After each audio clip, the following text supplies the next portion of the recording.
Naalala ko pa ang lahat ng sakit at bigati na itinulot nyo. Ngayon ay narito ako upang singilin ang sino mang may pagkakautang.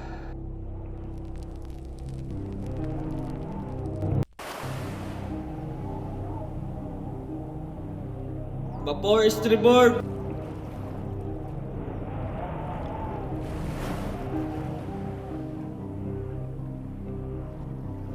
Buenos dias. Kay bagal-bagal. Ang kupad-kupad. Wala na bang biblis ng vapor?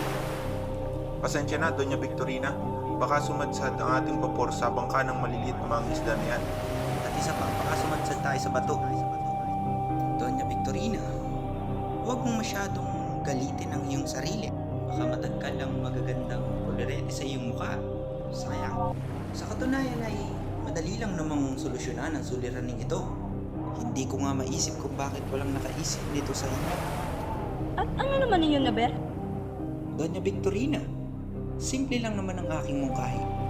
Nais ko sanang magpagawa ng kanal na bubutasin ng ilog upang makaraan sa pagpasok sa Maynila at sa pag-alis sa Maynila. Sa ganitong paraan ay hindi makakasaya ang oras ng paglalakbay. Ikatutuwa ito ng nakararaan. At isa pa'y makakatipid tayo sa lupa. Isang panukalang Yankee. Simple, Don Simon. Ipagpaumanhin nyo. Ngunit tutol ako sa inyong mungkahi. Malaking salapi ang gugulin para sa mga pambabayad sa mga manggagawa. Sino naman ang may sabing papasahuri ng mga manggagawa? Isa pa'y sa pilitang pagtatrabahuhin ng mga bilanggo, matatanda, binata at maging ang mga bata. Subalit, ang inyong mungkahi ay maaaring magdulot ng himagsikan. Himagsikan doon, Kustudyo? Naghimagsik ba ang mga taga-Ehipto nang gawin nila ang piramide? Eh, mga Hudyo, di ba hindi? Ngunit hindi taga-Ehipto, ni hindi Hudyo ang inyong kaharap. Isang tigre kung magalit ang mga Pilipino, lalong-lalo na sila sa pilit ang pinagagawa. Doon, Kustudyo, malayo na sa panahong iyan ang panahon ngayon.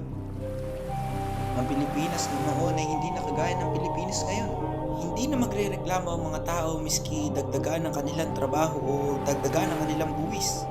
Naalala ko lang ang kwento ni Padre Salve na ang bahay at pagamutan sa Los Baños ay sa ganoong paraan ginawa. Ano pinagsasabi mo? Hindi mo Wala na kung ano-ano. Ang nasabi ay nasabi na. At ikaw, Padre Sibilia, huwag ka nang magsalita ng mga kabalbalan. Ano naman sa inyong mga praile kung ang bayan ay maghimagsik?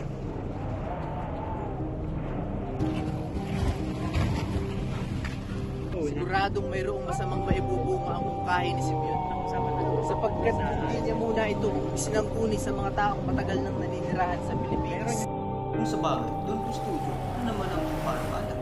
Sa tutusin, ay mas malalim pa ang aking mungkahi. Nais kong pag-alagain ng itik ang mga taong nananahan malapit sa ilog. Ang mga itik ay kakain ng susok, kasama ang mga buhangin sa ilalim ng lawa. Na kung makukuha, ay mas mapapalalim pa ang aking at mas mapapabuti ang takbo ng bangko. Naku, dun ko studio. Kung maraming mag-aalaga ng itik, ay dadami na rin ang balot. Pweh,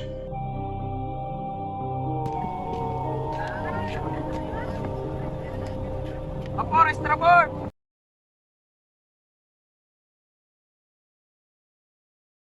Grabe, ang init naman dito. Oo nga. Halo-halo na ang mga amoy natin. Mag-taste muna tayo. O ikaw pala, Basilio. Kamusta na? Ano ang lagay ni Kapitan Tiago? Buti naman ho ako. Patuloy pa rin po ako sa pag-aaral ng medisina. Maayos din naman ho ang lagay ni Kapitan Tiago. Sa katotohanan, sa udyok po ng ilan ay pinapunta nila ako sa San Diego upang bisitahin ang bahay na naroon. Pero ang katotohanan ay gusto lamang nilang humikit ng akyan. Tunay nga salot sa atin ang apyan. Kilala yan ng mga ninuno natin noon, ngunit hindi sila nagmalabis. Ang apyan ay para sa panggagamot lamang. Maiba tayo. Kamusta nang ipinapatayo yung akademya sa Wikang Kastila? Sa palagay ko, hindi nyo ito may sasakatuparan. Matutupad po. Sa katunayan nga po ay handugan namin ng 2 kabayong kastanyo si Padre Irene. At nangako po sa amin, makikipagkita daw po siya sa General. Paano si Padre Sibila? Maaaring siya'y tutol sa inyong balak. Ano naman po kung sasalungat si Padre Sibilia? Nakasalalay pa rin po sa Kapitan General ng Los Baños ang huling desisyon. Wala pong magagawa si Padre Sibilia kung sasang-ayon ng Kapitan General. At kung sakaling pahintulutan naman kayo ng Kapitan General na magpatayo ng akademya, saan naman kayo kukuha ng salaping gugugulin? Kapitan, wala na pong dapat alalahanin pagdating sa pinansyal. Ang bawat mag-aaral ay nag-ambag na ng tigsising-4. Meron na rin kaming sapat na mga maestro at maestra upang magturo. At si Makaraig naman ay nag-alok ng isa sa kanyang bahay upang maging bahay paaralan. Kung sa bagay, hindi man natin mapag-aralan ng wikang Latin, ay mapag-aaral naman natin ng wikang Kastila. Sa pamamagitan nito, ay malalaman ng buong mundo na lumalakad tayo pa urong. Alis! Nice. Ito talagang si Kapitan Basilio. Tao lang sa una, pero ang daming sinasabing kapintasan sa mga bagay-bagay. Kaya mo na yan. Nga pala, ano sabi nga pala sa iyo ng iyong amain tungkol kay Paulita?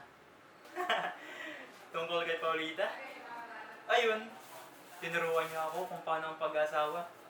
Akala niya siguro ay agad-agad kami magpapakasal. Sabi ko naman sa kanya, ang nais ko ay perpekto.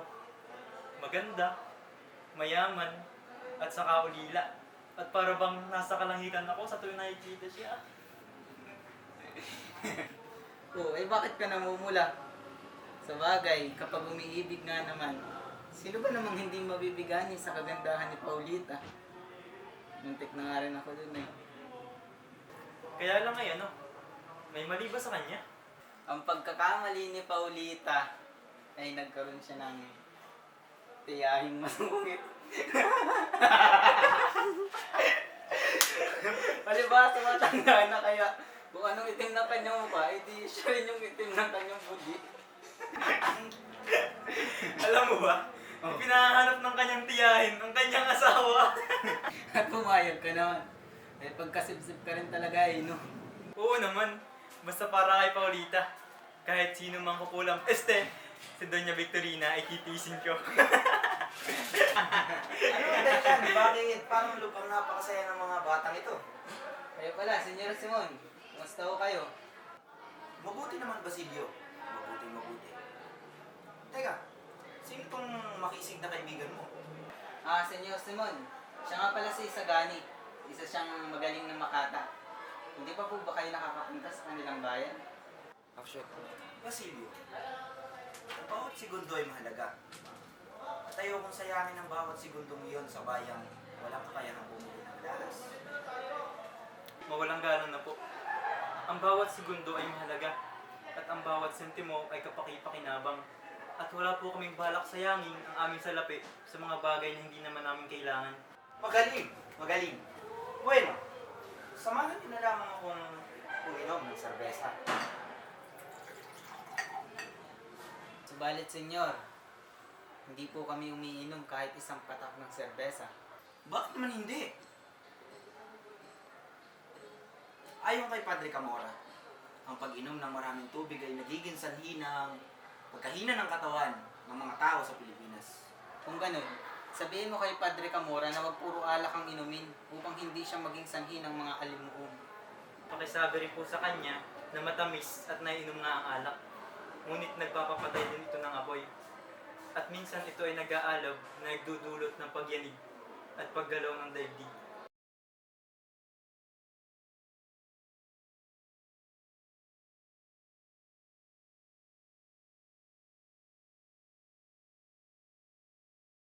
Ang galing mo naman tumugon sa kanya, Isagani. Tila hindi ka man lamang nababagabag. Sa totoo lang, ay kaya takutan ko ang taong yan. Nakapanghilakpot. Sa katotohanan, Isagani, ang taong nakausap natin at nakipagdebate sa atin ay tinatawag nilang Cardinal Moreno. Kardinal?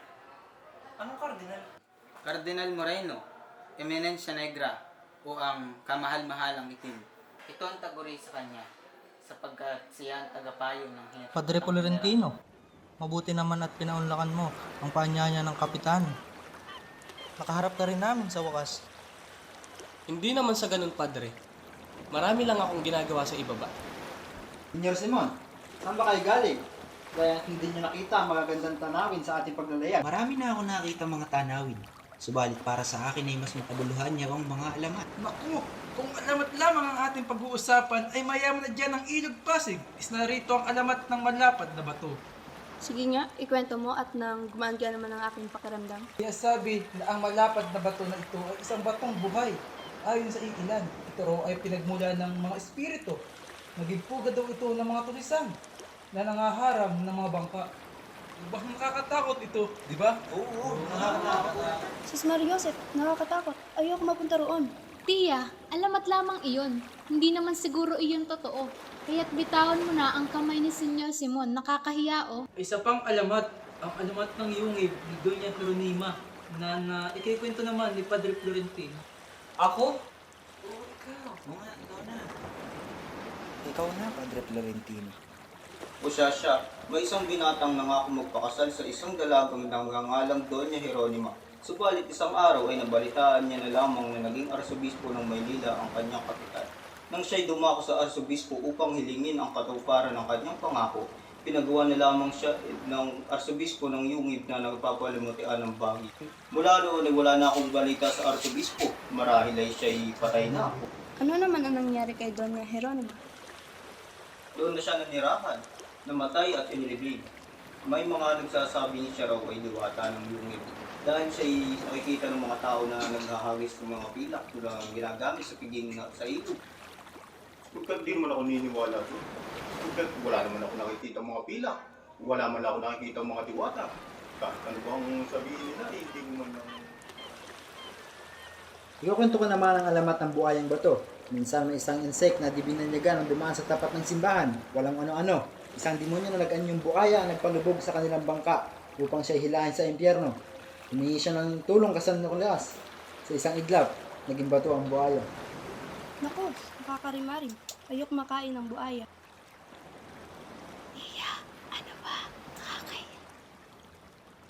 Dala ko lang, pati ba ninyo kung saan napatay ang isang nagngangalang Gibara, Nabara o Ibarra?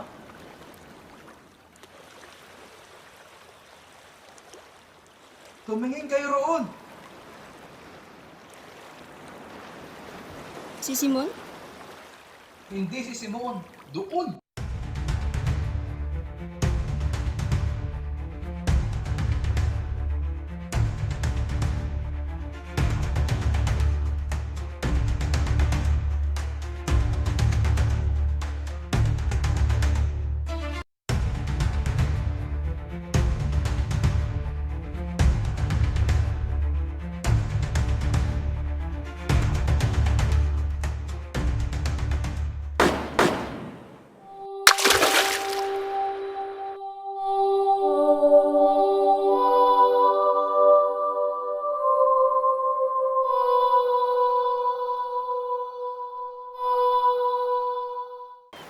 Habag-habag. Kung gano'n ang kanyang bangkay Ay kasama ng bangkay ng kanyang ama. Hindi ba siya isang kilobistero? yun ang matatawag kong murang libing, Padre Camora. Pilibustero talaga, sadyang hindi nagbabayad ng marangal na libing. Senyor Simon, suma po bang inyong pakiramdam? Wala ito, ako'y nahihilo lamang. Paulita, kumuha ka ng gamot at ibigay mo kay Don Simon. Tiya, nalimutan natin ang gamot sa pagkahilo. Maligayang Pasko po, Ina. Alam niyo, malayong malayo na ako sa Basilyong nakilala niyo noon. 13 taon na ako nakararaan. Hindi na ho ako dungising. Hindi na rin ho ako hunghang. Alam niyo po, Ina, marangal na po ang aking buhay. Sa totoo nga ho niyan, nakilala ko si Kapitan Tiago at pinag-aral niya ako ng medisina. Pero alam niyo po, Ina, may isang hindi nagbabago eh. Yung pagmamahal ko po sa inyo ni Crispin. Hanggang ngayon, mahal ko pa rin po kayo. Sana nga lang ho na andito kayo sa aking tabi upang nakikita ninyo ang inyong anak na narating ng kanyang mga pangarap sa buhay.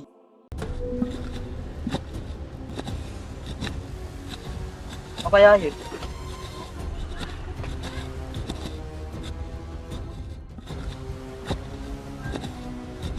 Teka, Sino ba yun?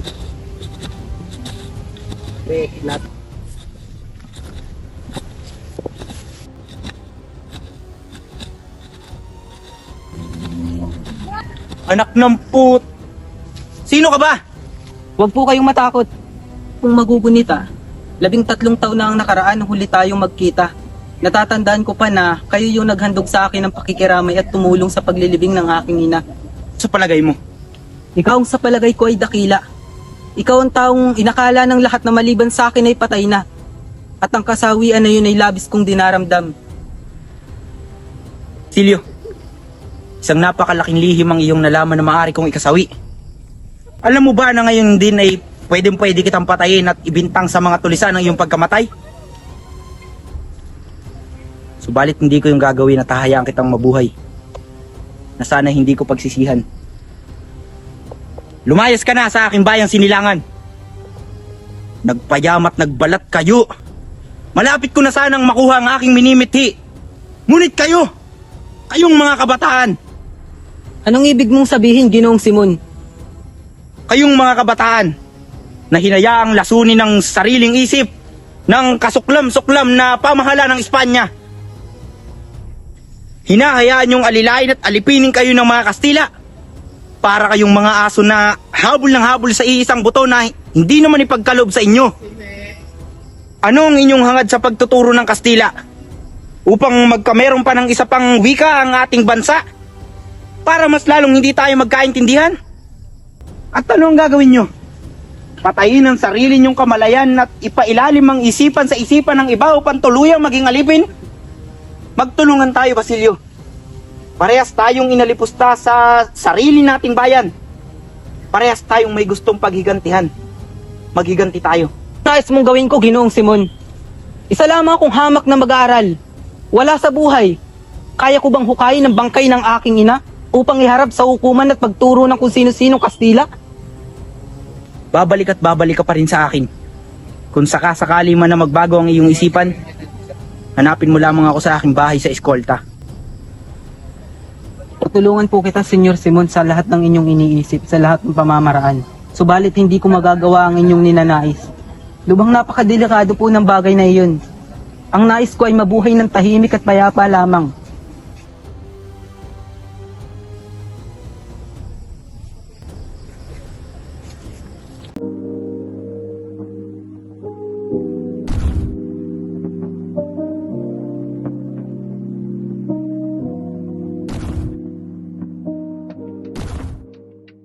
Alam mo, kuya, nais ko rin makapag-aral sa Maynila katulad mo. Pero hindi sapat ang kinikita ng ama sa kanyang mga ani. Kaya mo ba gustong makapag-aral upang pantayan mo ang narating ng iyong atipano si Basilio? dito. Siyempre, isa na rin yan. At gusto ko rin maging karapat-dapat na babae para sa kanya. At isa pa, nais ko rin makatulong kay ama, sa iyo at kay lolo. Magandang umaga, mga anak. Magandang umaga rin po. Mukhang marami ang inyong naani. Marami nga ang aking naani, subalit. Bakit? Ano bang bumabagabag sa iyong isipan, anak? Naani, subalit. Malaki rin buwit ang sisingilin sa akin ng mga praile. Ipagbalagay mo na nga na lumaki na ang mga buaya at dumating ang mga kamag-anak nito upang lapain ang mga salapi na iyong pinaghirapan. Hindi, sumusobra na. Kailangan ko rin pangalagaan ang aking pinaghirapan. Anak! Magtimpi ka! Wala kang papala kung nalabanan mo sila.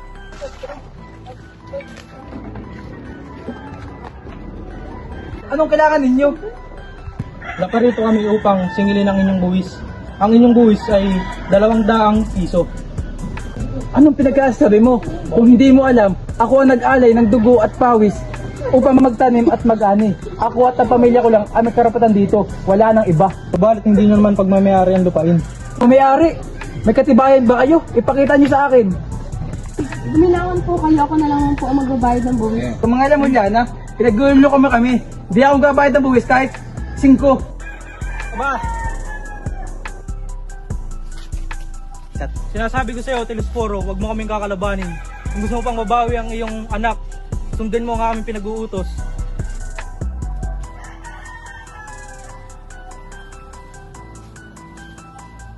Nga po! Wag! Halos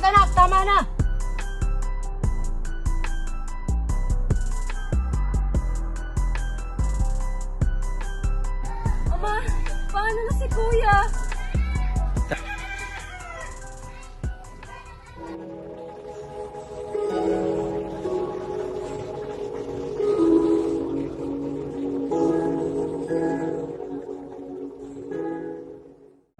Tao po!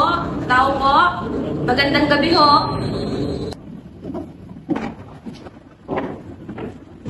Magandang gabi rin. Tuloy muna kayo. Siya ang sinasabi ko makatutulong sa inyo.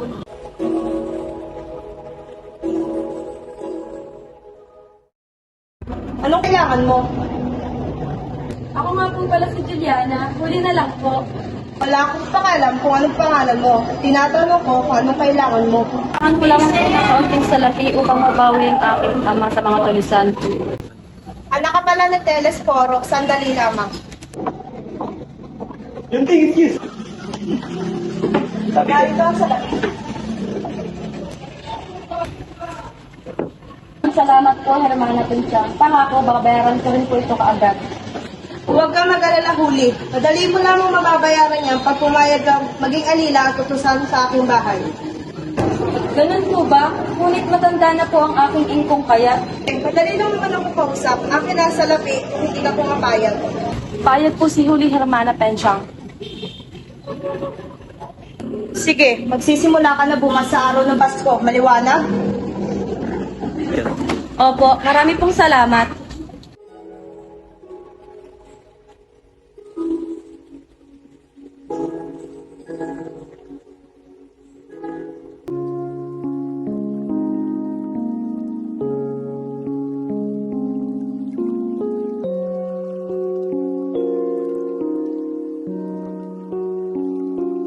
Lolo, Ama, handa na ang hapunan. Ayaw ko kumain. Ama, kailangan na kumain. Manalig tayong walang mangyayaring masama kay Kuya. Tama si Huli, anak. Huwag mo masyadong isipin yun. Mababawi din natin si Tana.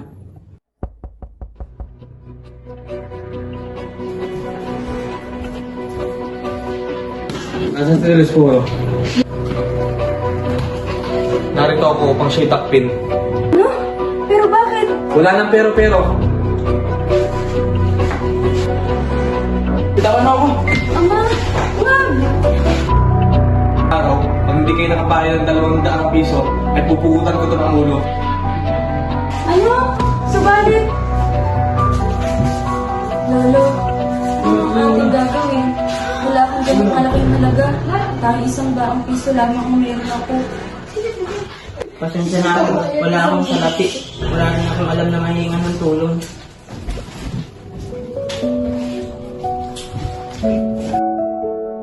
Ibebenta ko ang mga alas nito upang ipangtubos kay Ama. Subalit ang agos na ito ay hindi ko ibebenta sapagkat ito ibigay ni Basilio. Magpapatulong ako kay Hermana Bali upang makaligog ng pangtubos kay Ama. Teka, si Simon ba yun? Anong ginagawa niya kaya rito? Bakit kaya siya nasa bahay ni Cabezang Tales? Telesforo, magandang araw kaibigan. Kuya Blas, Senyor Simon, ano po ang sa atin? Cabezang Tales, maaari bang dito muna ako manuluyan ng isang gabi at 2 araw? Total lang inyong bahay naman ay pinagmamalaki sa buong nayon. Maaari naman, Senyor Simon. Subalit, paano kung may mga tulisan na nagmamanman? Maaari kayo mapaha. Huwag ka mag-alala, Cabezang Tales. Sapat na ang revolver na ito.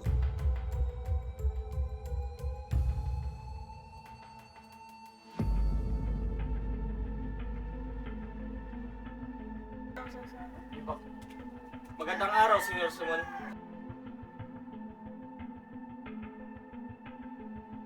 Magandang araw, magandang araw. Naku, napakagaganda naman ng mga alahas. Aray! Sinang ano ba? Talagang napakaganda ng alahas. Nais ko nga bumili ng singsing para sa Berheng Antipolo. Nasaan nga pala si Huli? Iwan ko sa bahay. Napakapunta talaga. Ilang beses nang binasa ang aklat ng dasal. Ngunit ni isa wala pang nasa sa ulo. Perwisyo talaga. Nako, hayaan niyo na Senyor Simon. Ano-ano bang mga alahas ang meron ka? Kung hindi nyo na itatanong, ito ay mga prestilyosong alahas. Narito ang kolyar ni Cleopatra, 7 singsing ni Sila, at singsing ng mga senador at mga ginoong taga-Roma. Ang gaganda talaga. Umayos ka, Sinang. Ano naman ang mga hikaw at singsing na ito? Kapitan, ito ang singsing na galing sa Prinsesa Lambelia at hikaw na mga dama ni Prinsesa Antonio. Wala akong naintindihan pero siguro napakamahal ng alahas na ito. Senyor Simon, magkano naman ang hikaw na ito? Iaalay ko sana sa Berhen ng Antipolo, baka sakaling may sama ang aking pangalan sa kanyang himala at maiakyat ako sa langit. 3,000 piso lamang, hermana. Sus Marcos, Mga kaibigan, ang kahong ito'y tulad ng isang manggagamot. Taglay nito ang buhay at kamatayan. Lunas at lason. Sa isang takot ng mga hiyas ay maaari kong lunurin ng tao sa Pilipinas. Okay, puti naman ito. Alin sa tingin mo dito sa dalawang ganda? Matanggap din ako ng mga lumang alahas upang palitan ng mga salapi. Kabesa, bakit hindi niyo ipagbili ang Agnes ni Huli? Total, kailangan niyo ng pera, hindi po ba? Agnos, siguradong napakalaking halaga niyan. Sasanggunin ko muna ito kay Huli bago ko ibenta. Aalis muna ako at babalik din.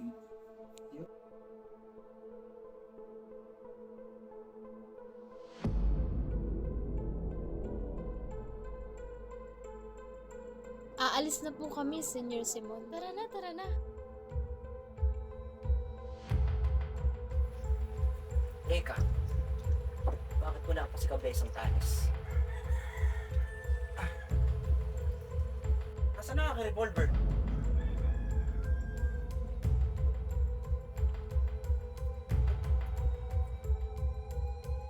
Ipagpaumanhin ninyo, Senyor Simon, na kayo'y aking pagnakawan sa sarili kong tahanan.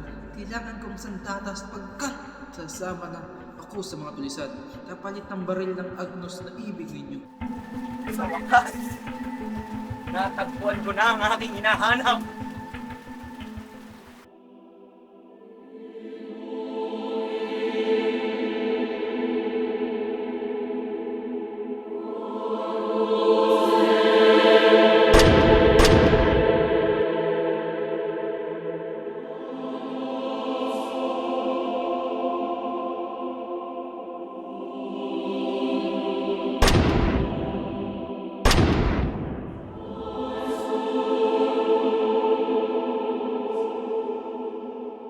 Panahon na upang ipagtanggol ang aming karapatan.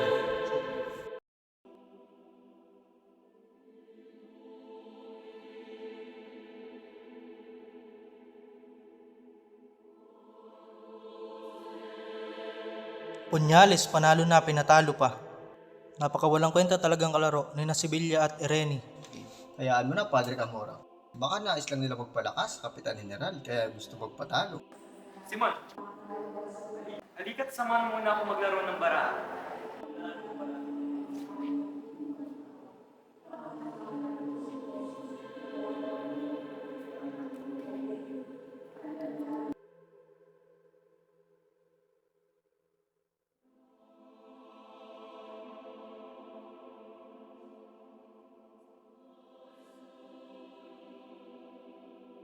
Total, magkalahating oras pa bago man ang halian. Bakit di muna natin pag-usapan ang mga bagay na dapat pag-usapan?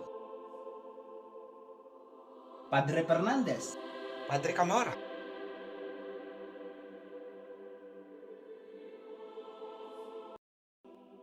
Ang pagbubukas ng Akademya ng Wikang Kastila. Ang kahiligang ito ng mga kabataan ay mapangahas at naghahangad na saklawan ang kapangyarihan nating mga parayle. Sa oras na ito ay maisakatuparan. Maaaring tayo ay baliwalain na lamang ng pamahalaan. Sa ngayon ko dyan, Padre, maging ako ay tutol sa pagpapatayo ng ganyang paaralan. Walang karapatang matuto ng wikang Kastila ang mga Indyo. Kapag natutunan na nila ang ating wika, maangatwirin na sila at magiging kalaban ng Diyos at pamahalaan. Maaaring mapahiya ang mga praile. At sa aming pagbagsak, maaaring pamahalaan naman sumunod. Di ba't nakakatakot ito? Kailangan natin mamulitika. Ibigay natin ang lahat ng kanilang kailangan. Tingnan nyo, mas marami pa sila sa ating kailangan.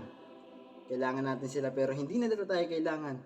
Sa pamamagitan nyo, mas tatatag ba ang ating pamamahala? Nag-iisip ka ba? Hindi dapat ipatayo ang paaralang iyan. Hindi dapat ipatayo yan. Dapat ipatayo. Tahimik! Hindi niyo ba alam na nandito pa ako? Stupido!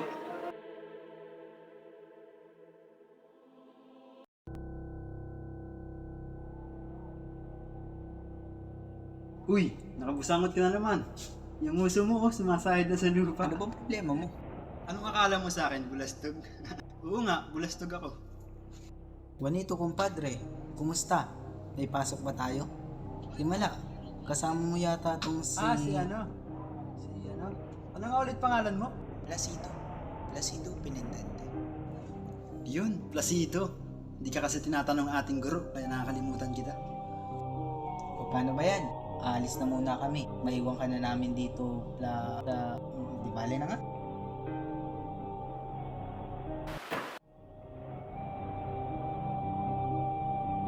Ikaw. Tayo. Alam mo ba na bawal magsuot ng ganyang kasuotan sa aking klase?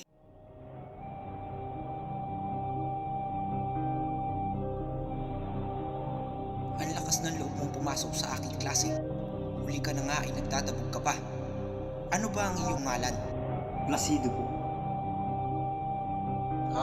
Placido Penitente. Placido Bulong. 15 beses na pagliban sa aking klase. Teka, padre. 4 na beses lang ako lumiban sa klase. Ba't ganun karami? Huwag ka na magdahilan. Tama si Pilaes. Huwag ka nang gumawa ng marami pang pasubali. Dahil diyan ay mamarkahan kita ng liban sa klase. Idilagyan mo. Kahit ilang marka pa ang gusto mo. Total, wala rin naman akong natututunan sa'yo. Kundi panlalait. Bastos! Lumayas ka! Layas! Hindi mo na kailangan sabihin yan. Ako na mismo ang aalis.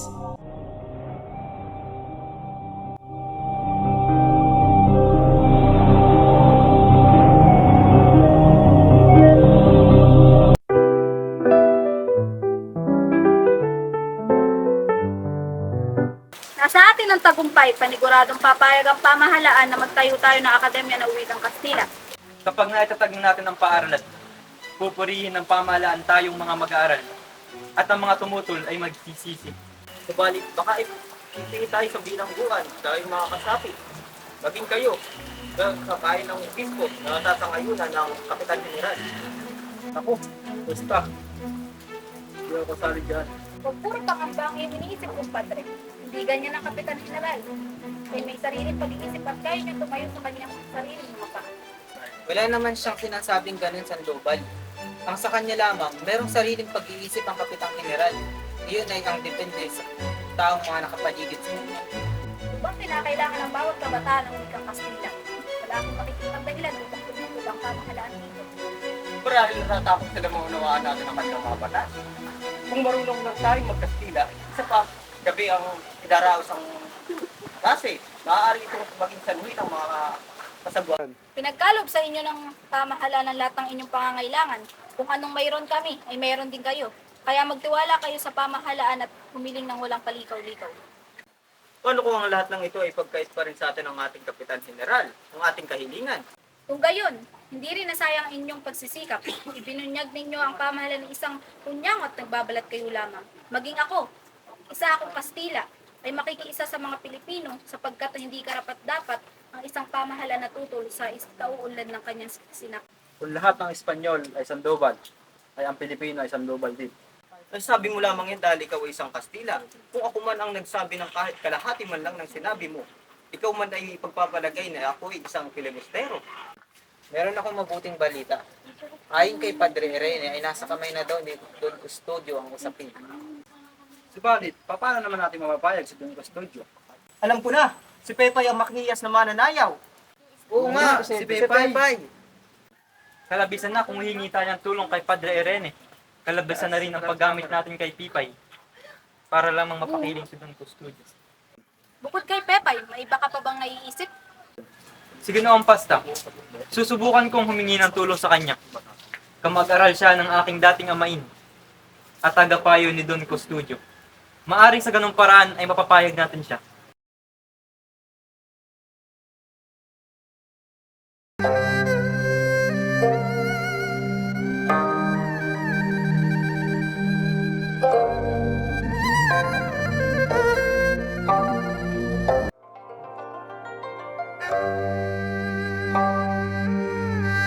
Don Simon, ako may malaki problema.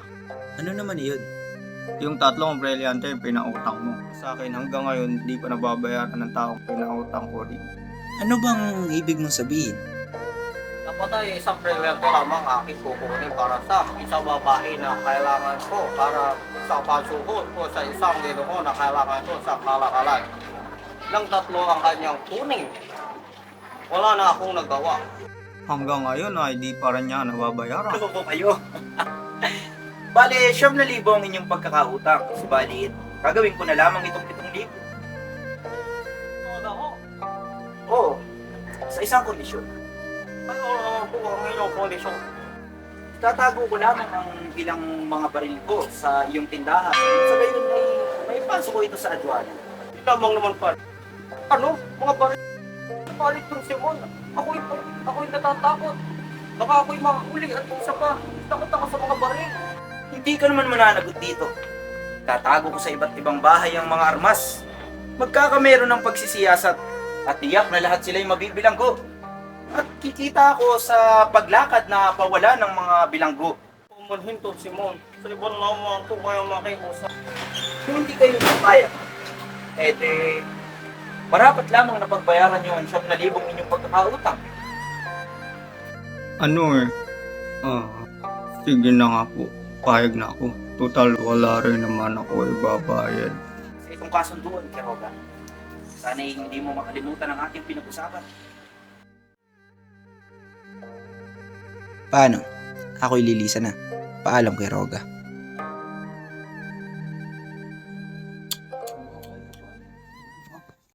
Sagani, tingnan mo, ang dahil mo magandang tanawin sa perya. Sagani, nakikinig ka ba? Galit ka ba? Ha? Ano ulit yun? Ano bang bumabagabag sa'yo, mahal? Yung mga tao dito sa perya. Pabihira akong makatingin sa'yo. Parang gusto nilang agawin ka sa akin. Yun lang pala. Huwag kang mag-alala. Di ako alis sa tabi mo. Di kita iiwan. Talaga? Oo naman. Tiyan naman. Maginoo po ito sa Isagani. Masiguradong ligtas ako kapag siya ang aking katabi. Tingin kayo yan. Oo nga naman, Doña Victorina. Huwag na po kayo mag-alala. Baka mga lubot po ang inyong may kinis sa mukha. Masayang ang inyong kagandahan.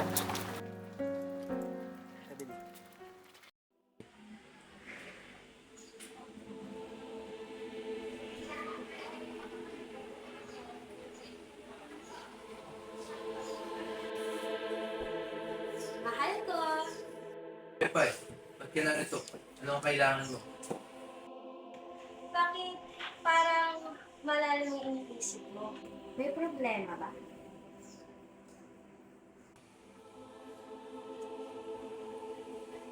Sumungguni ako ay Ginoong Pasta para sa pagpapatayo ng akademya. Pero mas lalong gumulo. Hindi ko alam kung anong desisyon ang bibitawan ko. Huwag mo nang isipin yan. Total, tayong dalawa lang naman dito. Tayong dalawa.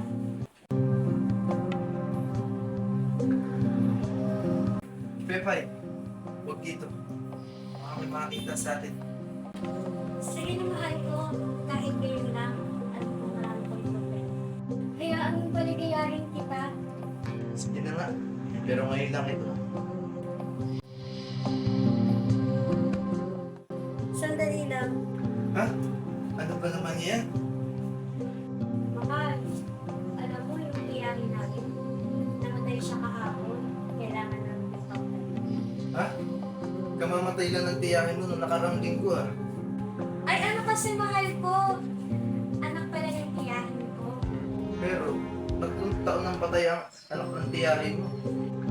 Yung pala mahal ko, yung pinsan ng bayaw ng anak ng tiyahin ko. Sige na mahal ko, 25 piso lamang. Kapalit mo, panibigayan kita. Ito, 1,000.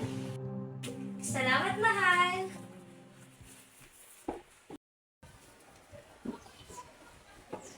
Pay, boy, tingnan mo to. Binitin ako.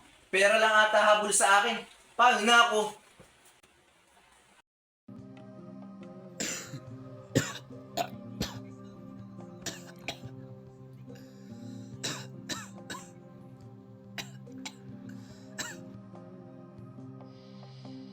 Kayo pala, Senyor Simon.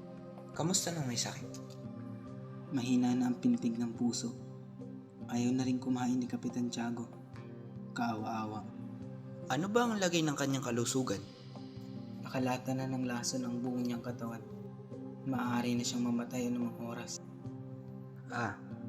Gaya ng Pilipinas. Ilang gabi na siyang gumigising ng walang ilaw. Umiiyak at ako'y minumura. Inaakala niyang siya'y aking binulag. Wala kang pinagkaiba sa pamahalaan. Basilio, makinig ka. Walang oras ang dapat masayang.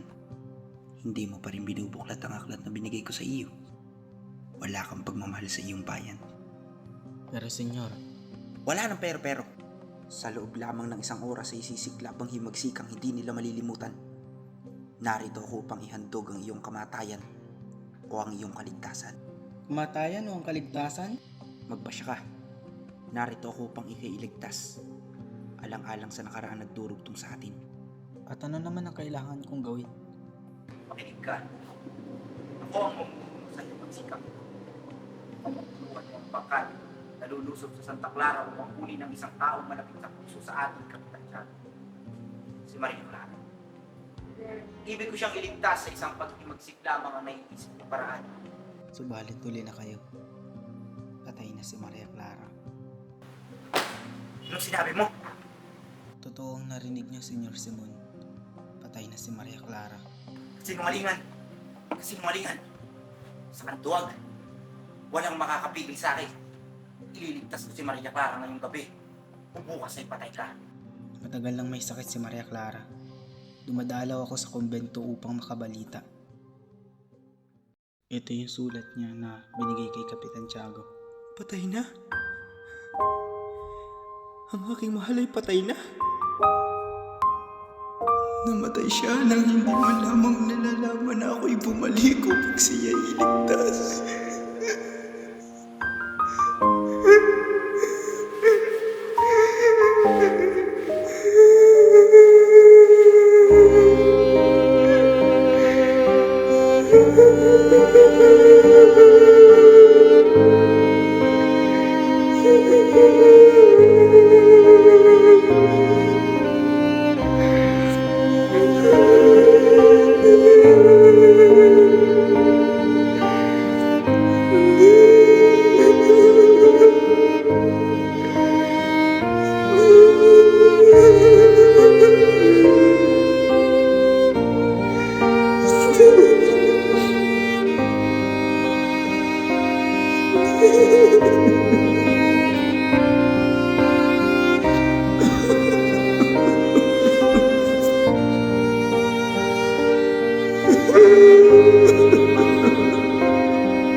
Yan ba si Basilio? Balita ko ipapadakip daw lahat ng kasapi sa akademya. Halika na, ayokong madamay. Tara, halika na.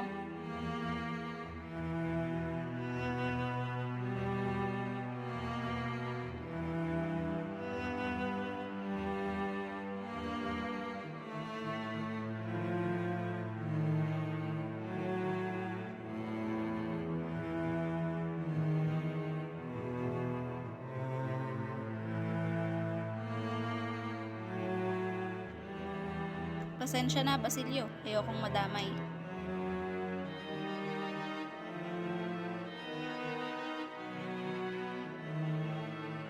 Wala tayong pasok. Lahat ng mga kasama sa akademya ay makukulong. Natutuwa ka pa sa lagay na yan? Oo naman. Walang pasok pag nasa kulungan. Walang pasok. Bonito, bakit namumuta ka? Wala akong kinalaman sa akademya. Hindi ako nakikinig sa samahan. Wala akong kinala.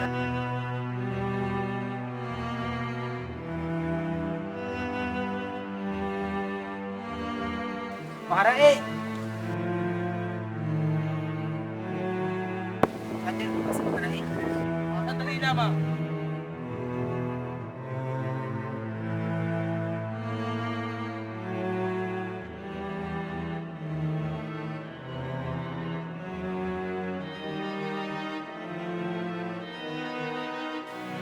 Ano ginagawa mo dito? Bakit ka nandito? Kailangan sana ako. Nag-aaral ng medisina sa Kalian na Logi. Teka, ano bang nangyayari dito? Mama ko sa amin, ngayon din. Teka, ano bang nangyayari dito? Hindi nyo ako pwedeng takbin. Tahimik, ang lahat ng kasama sa akademya ay kukulong. Nabalitaan niyo ba? Pinagsabi na ng mga kabataan ng mga tulis sa San Mateo.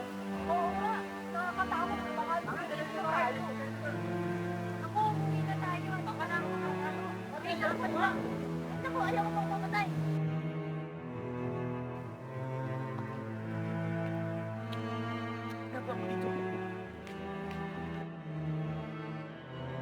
Ikaw talaga! Alam mo namang maili tayo sa pamahalaan. Baka mahuli tayo.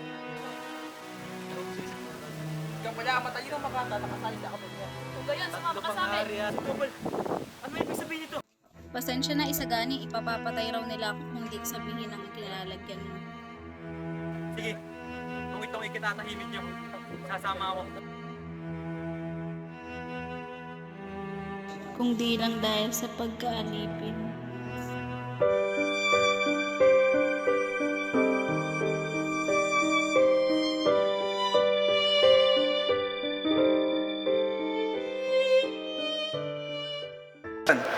Kayong lima, laya na kayo.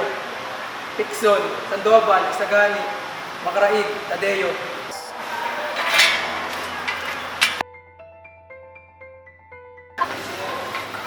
Ano si Basilio? Wala siyang tagapagtanggol at tagapagtubos. Kaya dito lang lang. Subalit kaibigan ko siya. Hindi ako lalaya pag di siya kasama. Sige na, Isagani. Umalis na kayo. Kaya ko naman dito. Mag-iingat ka, Basilio. Kaya lima.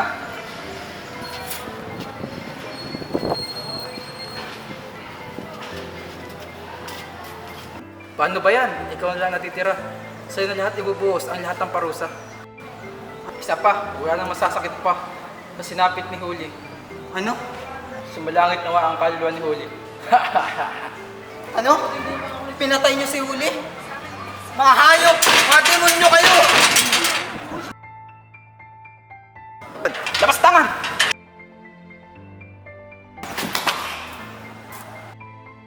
Huli! Huli!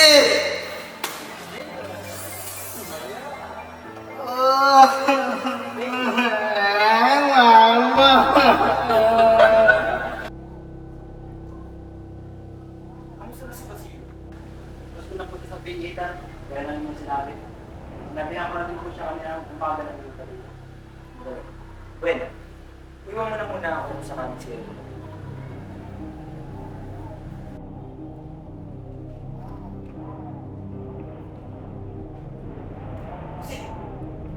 Ano nangyari sa iyo?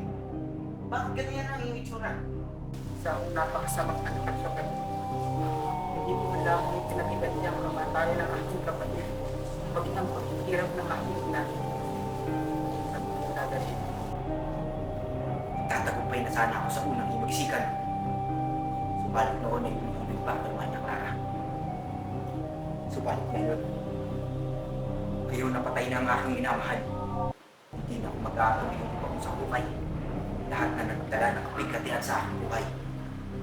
Lahat ng pinapoy ng aking ama, ng iyong ina at kapatid, si Crispin at si Cesar, ang aking kaibigan si Elias, pati na rin si Huli. Lalo-lalo na ang aking kasing si Maria. Lahat sila ay ating ipaghiganti.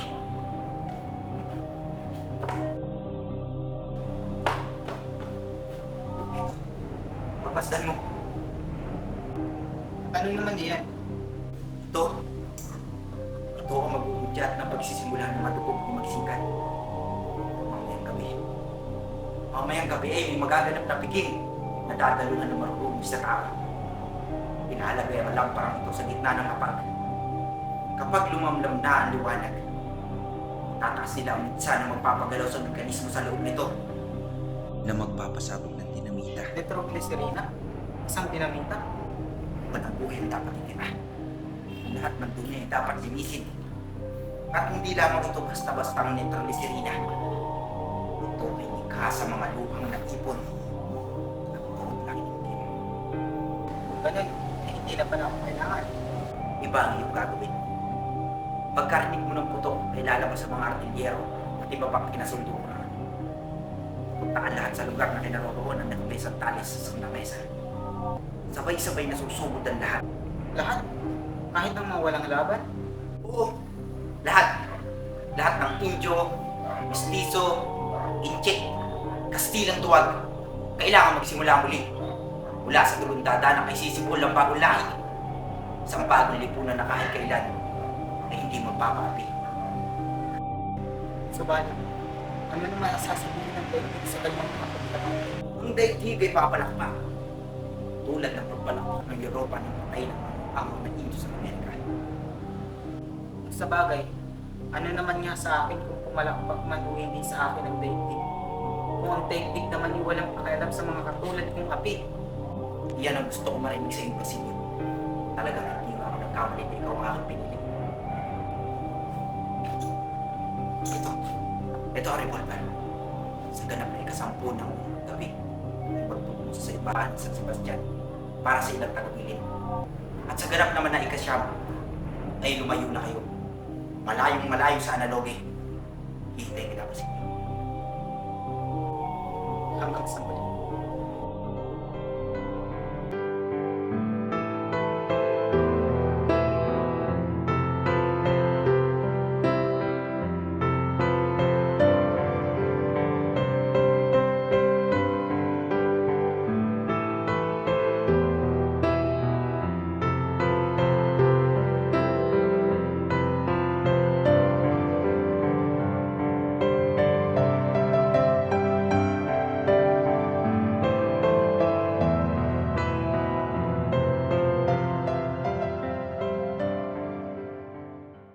Ngayon na pala kasal ni Paulita kay Manilo.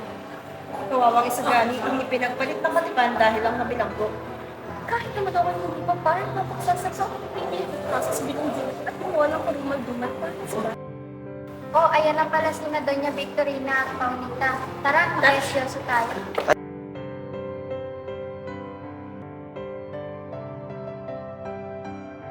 Napakaganda ng mga parang naman shooting.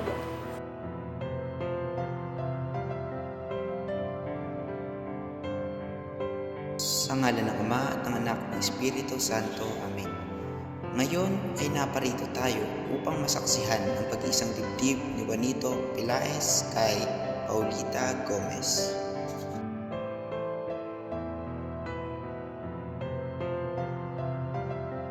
Ito, Pelaez, tinatanggap mo ba si Paulita Gomez bilang iyong asawa sa hirap at ginhawa at hanggang kamatayan?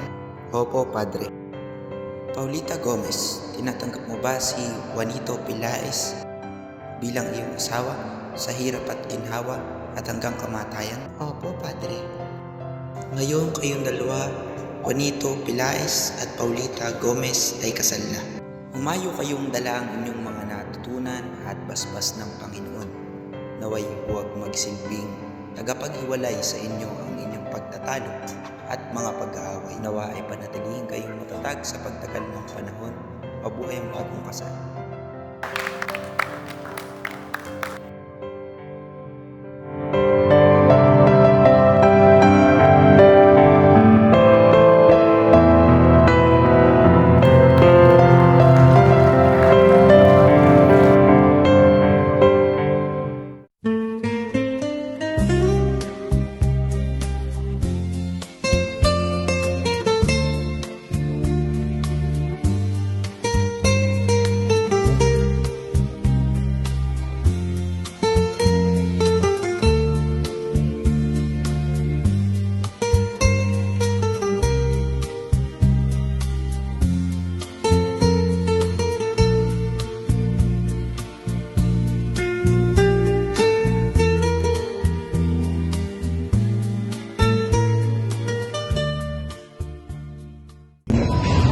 Magandang araw sa inyong lahat.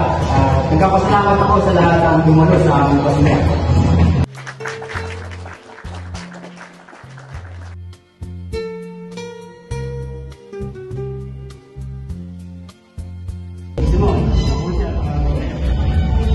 Binabati ko kayo, Paulina Gomez, Juanito Pelais, sa inyong napakaligayang kasal. Narito ang mga kaginaldo, napakagandang lampara para sa inyo. Naku po, nagkapala pa kayo. Kay gandang lampara. Maraming salamat. Hindi niyo ilagay sa gitna ng mapagkaina ng lampara. Ito ay napakaganda nito. Mabuti pa nga, tayo naman ang kapuntahan ito. Nais ko pa sana magtagal at makisali sa inyong pasiya. Subalit, meron akong kliyente na tatagpuin na nais bumili ng alahas. Kaya at ako'y magiging. Ganun po ba? Kung ganun ay maraming salamat sa pagkikita sa akin.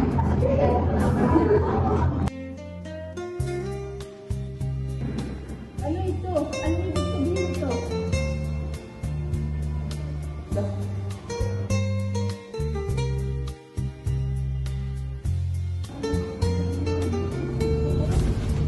Pangalan, Rizal Calas. Gusto mo para? Ano? Sino? Sino ito? Isang pestero magaling ng pahay. Ito'y masamang pilo. Hindi kaya minamadol na tayo? Hindi kaya rin sabihin ito. Ipapatayin tayo ng lahat. Kung ako lang ilang ng wala, astig ka!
Anong nangyari sa iyo?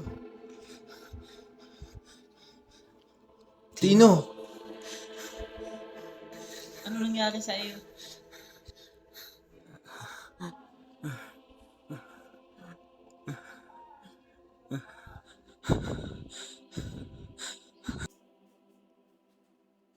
Nahihirapan po ba kayo, Ginoong Simon?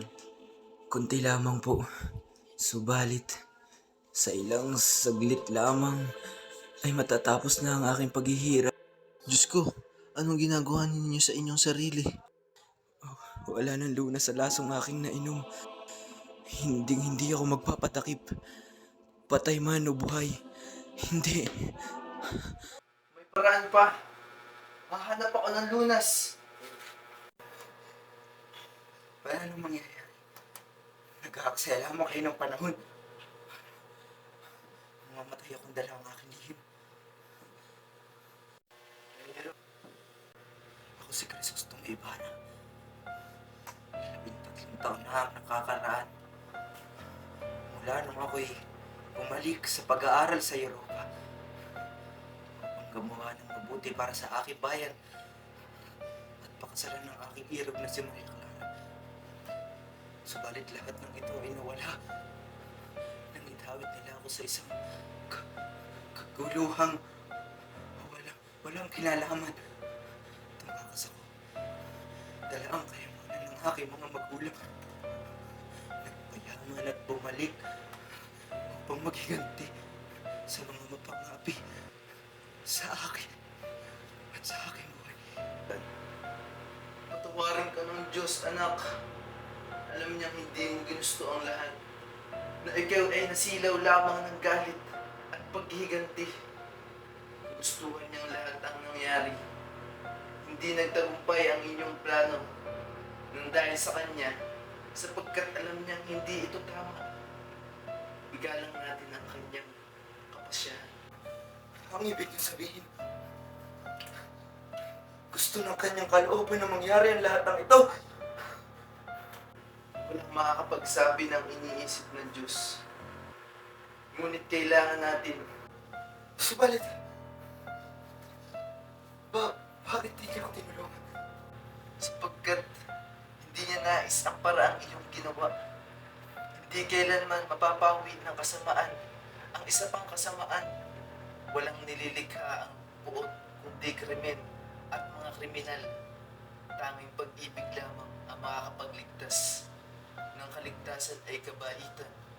Ang kabaitan ay pagpapakasakit. At ang pagpapakasakit ay pag-ibig.